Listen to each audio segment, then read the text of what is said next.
accompagné d'une importante délégation composée du gouverneur de Tombouctou, le colonel Mamadou Mangara, du directeur général de l'autorité pour la promotion de la recherche pétrolière l'OREP, M. Mamadou Simpara, et du maire de Salem, le ministre des Mines malien, M. Aboubakar Traoré, s'est rendu le vendredi 29 mai 2009 sur le site du bloc 20 du bassin de Taoudéni afin de s'enquérir de l'état d'avancement des travaux d'acquisition sismique.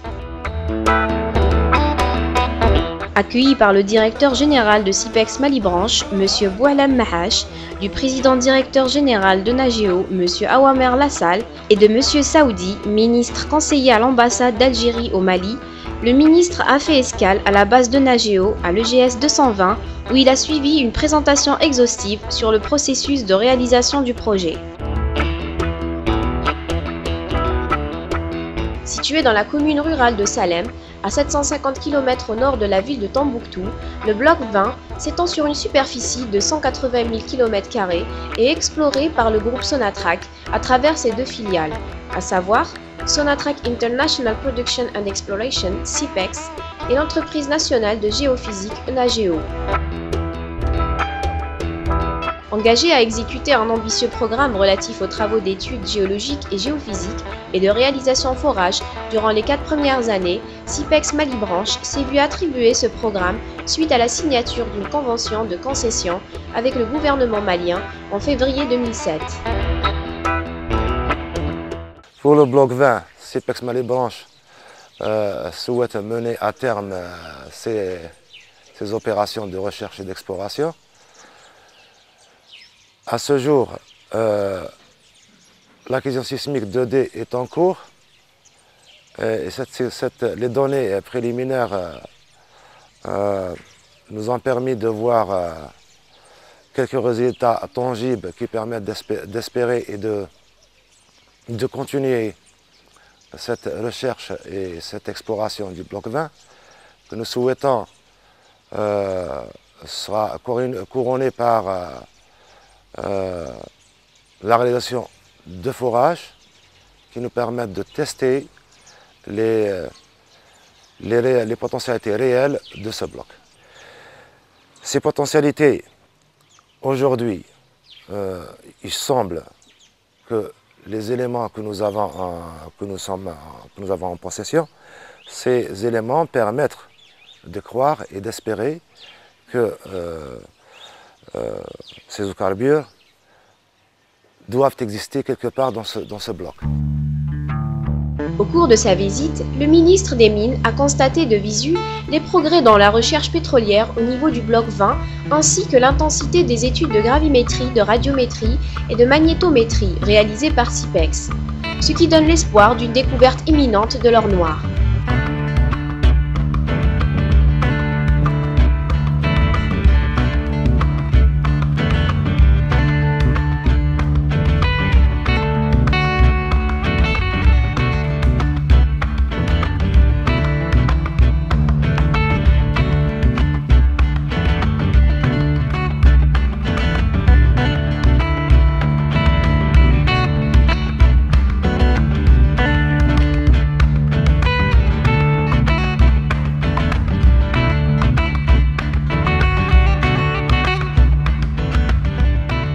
En effet, depuis 2007 à ce jour, de nombreuses actions ont été menées, de la récolte de données géochimiques et géophysiques sur plus de 29 000 km aux travaux d'acquisition de données de gravimétrie et de radiométrie, en passant par une étude de l'impact environnemental. En plus des travaux d'acquisition sismique réalisés sur 2000 km linéaires, la société compte étendre son programme sur 1500 km linéaires, lui permettant d'accroître ses chances.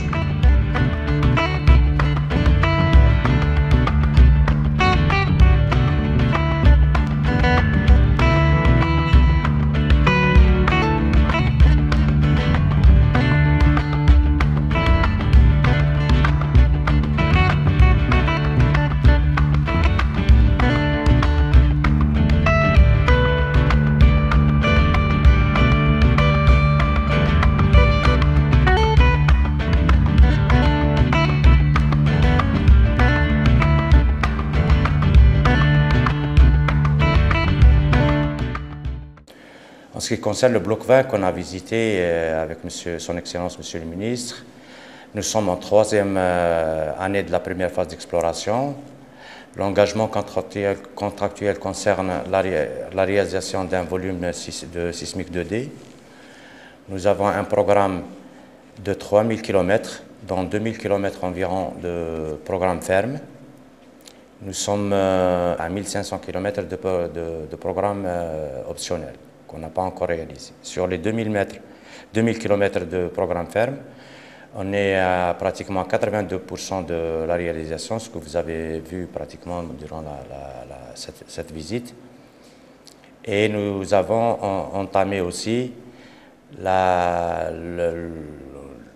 avons lancé un appel d'offres justement pour le traitement et l'interprétation de ces données, en vue bien sûr de chercher des structures et de préparer les prospectilides pour un éventuel forage. Ça concerne cette année qui est la troisième année de la première phase d'exploration qui est constituée de 4 années. Perdu dans l'immensité du désert, Salem, où se déroulent les travaux, figure parmi les plus vastes communes du pays avec 184 000 km². Elle est également la commune dont le paysage est dominé par les roches et le sable, avec des écarts de température extrêmes, ce qui rend la tâche d'autant plus pénible pour les travailleurs sur site.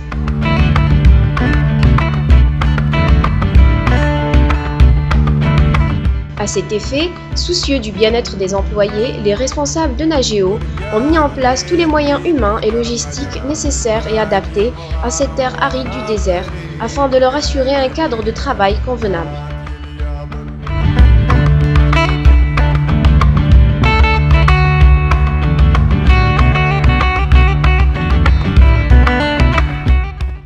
La mission a employé des moyens considérables. On a en moyenne 30 Toyota, 40 véhicules tout-terrain Fiat, 10 citernes d'eau, 2 citernes gasoil.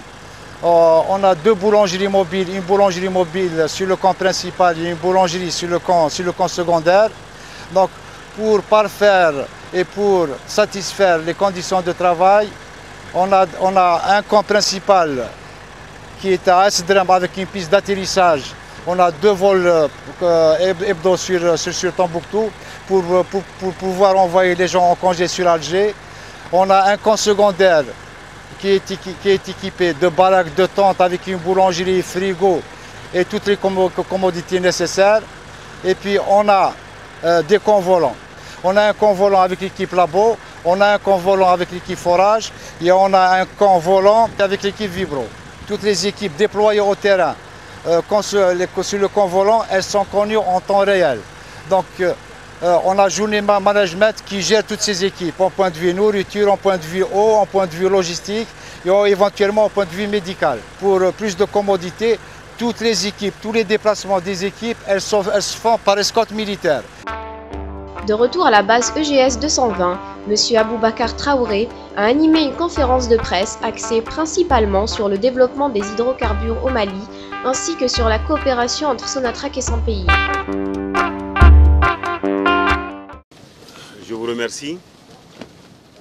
Je voudrais d'abord indiquer que depuis hier, je suis sur le site de Taoudéni, mais je commence par rappeler que le Mali comporte 5 bassins sédimentaires, Taoudéni, Gao Nara, Iulumiden et Tamesna. Et nous sommes aujourd'hui sur le bloc de Taoudéni. Il y a en tout au Mali aujourd'hui à peu près 29 blocs qui ont été organisés, composés, parmi lesquels 20 ont été attribués à 13 sociétés d'exploration.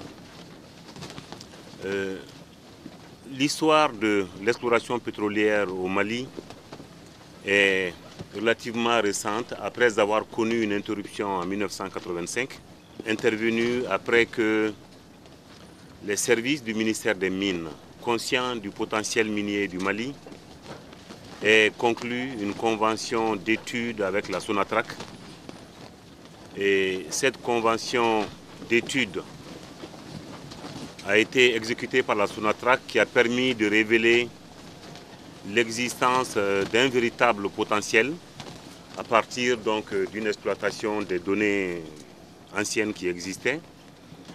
Et aujourd'hui, cette étude a permis de conclure qu'il y a un véritable potentiel gazier et pétrolier. Alors, vous avez dans votre question demandé quelle est ma vision sur le Mali en tant que pays d'industrie pétrolière. Peut-être que la question est un peu tôt, mais ce que je peux dire, c'est que ce que je sais déjà par les données que l'autorité de promotion, l'OREP, me communique chaque semaine au ministère. Et ce que je sais aussi, par ce que j'ai vu depuis hier en termes de déploiement logistique, de travaux sur le terrain et d'infrastructures et donc de coûts financiers, m'amène à être optimiste. Et peut-être que les travaux qui sont en train de se faire en ce moment, en termes de recherche sismique, pourront être concluants et donc déboucher sur les forages dès l'année prochaine comme on l'espère. Et je voudrais d'ailleurs préciser à cet égard que sur le bloc de la joint venture Eni-SIPEX, les travaux de sismique sont achevés et aujourd'hui l'entreprise est en train de prendre les dispositions pour le lancement de l'appel d'offres dans la perspective d'un premier forage dès cette année. Il a également été question lors de cette conférence de presse du partenariat entre le Mali et le groupe Sonatrach, ainsi que de la contribution de ce dernier dans le développement du secteur hydrocarbures dans ce pays. Difficile de parler aujourd'hui de l'exploration pétrolière au Mali sans parler de la Sonatrach et en particulier de ces deux filiales qui agissent au Mali directement dans le cadre des contrats de partage de production et de contrats de concession pour la SIPEX qui intervient directement au Mali et indirectement à partir donc du contrat de prestation qu'il y a entre la SIPEX et Enageo. Donc les deux filiales, SIPEX et Enageo, sont très actifs au Mali aujourd'hui. Et ce que je voudrais indiquer, c'est que tout à l'heure j'ai fait référence au rapport que l'OREP me communique chaque semaine.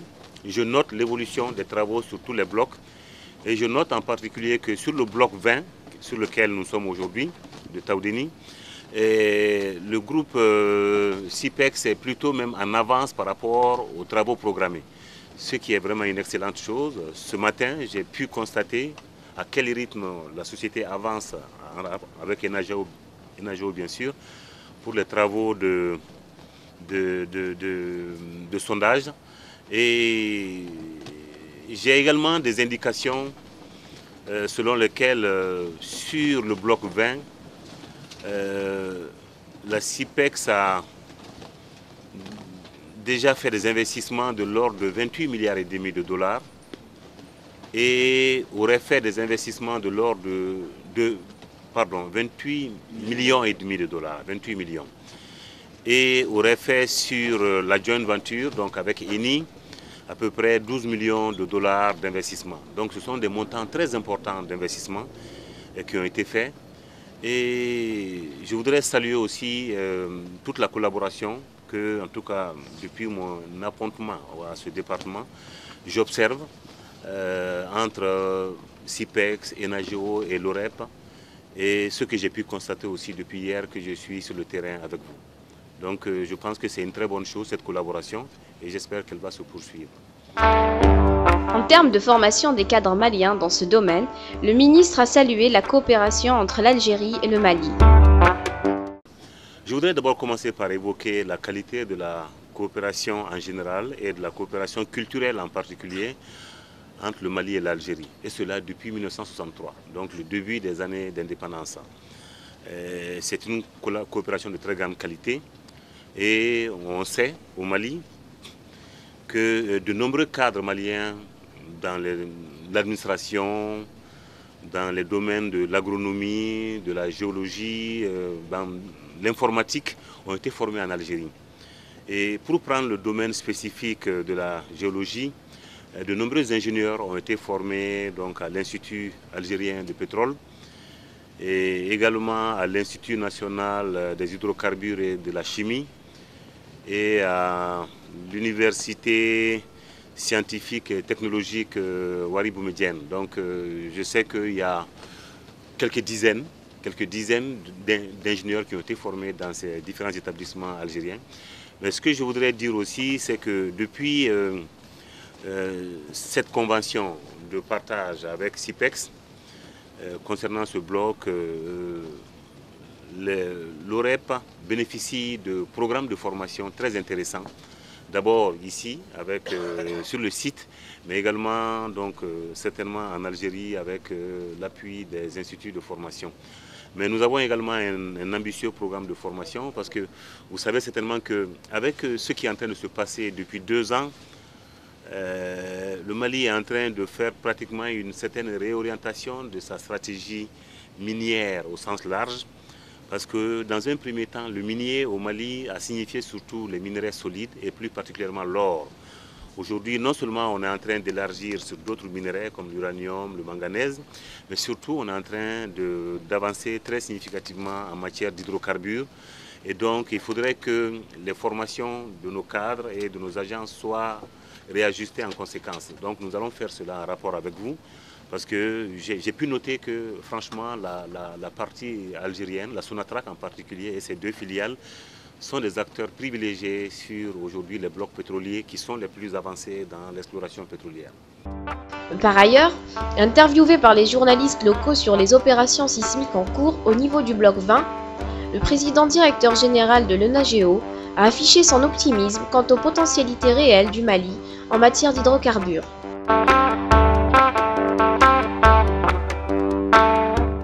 Nous, en tant qu'entreprise, filiale de Sonatrach, qui s'est engagée, Sonatrach elle-même qui s'est engagée dans l'exploration pétrolière au Mali, nous partageons la même conviction, le même espoir. Nous croyons en l'avenir pétrolier du Mali, vu déjà l'immensité des territoires et le manque d'exploration qu'il y a eu jusqu'à présent. Donc c'est un terrain complètement mature. Vous savez, en risque d'exploration, celui qui ne joue pas au loto ne peut pas gagner. Donc il faut, c'est la même chose pour l'exploration pétrolière, il faut se donner les moyens de faire de l'exploration, de prendre des risques. Je crois qu'il y a des groupes pétroliers qui sont au fait de l'exploration pétrolière comme l'ENI et Sonatrach qui prennent ce risque. Je pense qu'il y a toutes les raisons de croire en des résultats favorable. À l'issue de la rencontre, des cadeaux à titre symbolique ont été offerts aux membres de la délégation ministérielle afin de marquer une collaboration et une coopération durable entre l'Algérie et le Mali.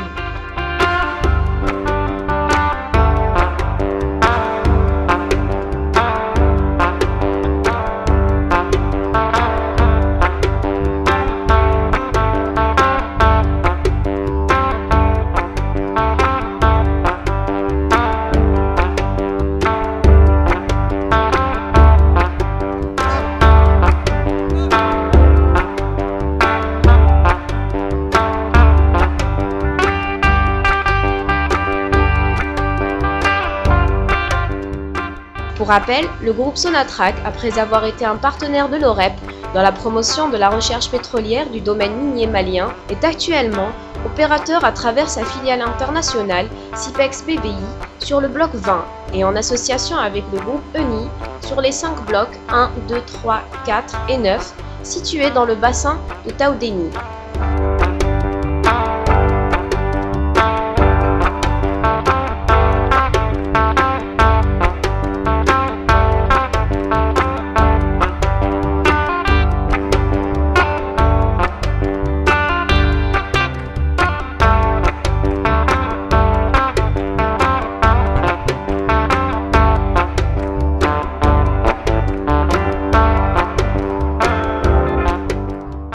Ainsi, par ses nombreuses actions réalisées au niveau international, le groupe Sonatrach a réussi à transformer sa vision stratégique en une réalité concrète.